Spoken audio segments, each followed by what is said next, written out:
It has long been said that video games have a hype problem, but the 8th generation really hammered that home. Anyway, it got me thinking about the times we could all bask in a game developer actually capitalizing on expectations. What about that oh so sweet payoff that comes from an overly anticipated game actually being worth it? I'm Scott from WhatCulture.com, and these are 8 overhyped video games that actually delivered. Number 8, Grand Theft Auto San Andreas. It's hard to describe what it felt like to live through Rockstar dropping GTA 3. Suddenly all the walls surrounding a level or environment were collapsed, the open world genre was born, and everybody wanted a piece of the pie. With Rockstar dropping the iconic Vice City just 1 year later, and it too being another 5-star product, once we all got word of what was coming next, the run-up to San Andreas was something else. Magazine previews detailed RPG systems for character CJ. They described the biggest game world yet, one where not 1 but 3 major cities would be included, and there'd be rural expanses in between Los Santos, San Fierro, and Las Venturas. To an industry still exploring open play spaces in general, it felt like Rockstar were building another world for us to live in. Come launch, it all paid off. The voice cast, soundtrack, and production value were outstanding, but Rockstar bolstered these macro elements with micro detail. Minigames like playing pool, basketball, arcades, and a casino, car customization, CJ's body customization, and so on. Today it's a toss-up between whether San Andreas is better than Vice City overall, but there's no question it's one of the most impressive titles Rockstar have ever put out.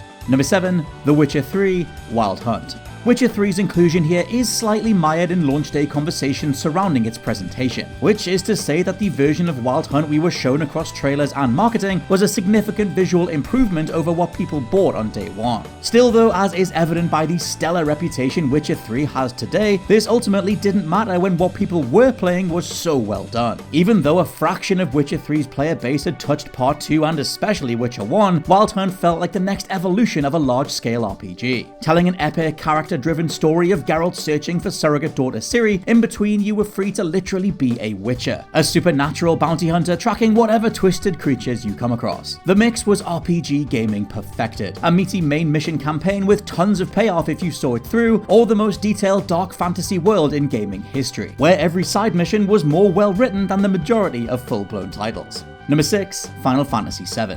We could almost talk about the fact Square Enix pulled off Final Fantasy VII's remake over the original, as that was a feat they'd been attempting for 2 decades until 2020's release. Instead though, it's the original Final Fantasy VII that felt like the second coming. A game largely marketed off its pre-rendered cutscenes, showing a level of graphical detail that was far from what characters looked like in-game, but still blew the minds of those not only experiencing the rollout of 3D titles across the 90s, but what a Final Fantasy game might look like. Now, whilst there are totally valid conversations to have about those misleading trailers, there's no getting around the reality of just how much of an impact Final Fantasy VII made. Single-handedly getting the other half of the globe into Japanese RPGs, the environmentalist tale of Cloud and the gang going up against the evil Shinra Corporation is one for the ages. Still one of the best games of all time today. Number 5, Overwatch. All things Overwatch felt like a cultural movement across 2016, but the hype established itself overnight when Blizzard first debuted footage of their hero shooter in 2014 and 2015. Coming as Marvel's cinematic universe entered full steam after the movie-going event that was the first Avengers movie, while there were no licensed superhero games to speak of, combining that energy with a Team Fortress 2 aesthetic was a match made in heaven. Gorgeously rendered, sex appeal-fronted characters invited millions of us to at least try a round or two, and then we were hooked. Blizzard got Overwatch's balance and roster so right they've now gone half a decade without releasing a sequel, simply because they don't need to. It's a genuine feat of game design to make you want to play every last character, something that combined with a great variety of levels and effective team tactics made Overwatch dominate the entire second half of the 8th generation.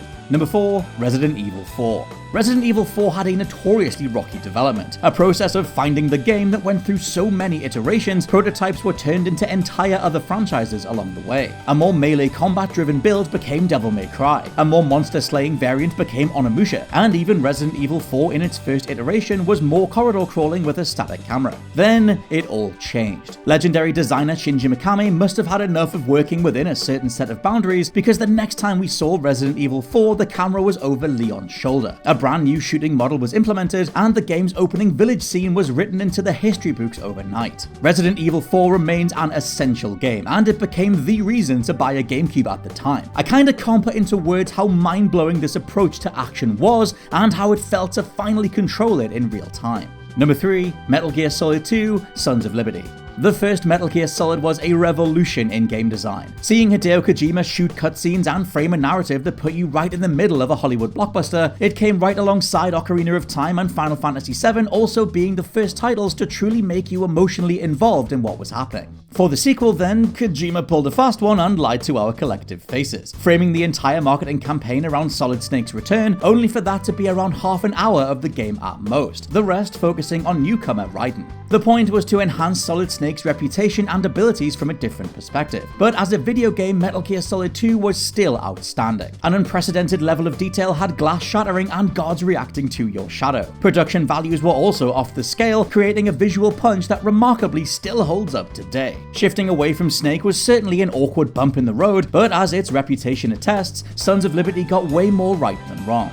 Number 2, The Elder Scrolls V: Skyrim. Another game that felt like a social movement in waiting until we were collectively let out the gates to enjoy it as one. Skyrim was certainly janky as all hell back in 2011, but we just didn't care. What Bethesda accomplished with this title, bringing in a tighter combat model and more effective waypointing to actually take in everything they'd created, pushed Elder Scrolls far further into the mainstream. Where Oblivion had gone down nicely as an Xbox 360 launch title, Skyrim landed in an age of broadband connections and social media. The anticipation for what the next Bethesda RPG could be was already at fever pitch, and that was before scores of mods and memes took everything to the next level. You'll likely remember your first time visiting Skyrim, the first time a giant launched your character into the clouds, or the first time a game-generated Radiant quest let you see a part of the map that felt completely yours. And number 1, Halo 3.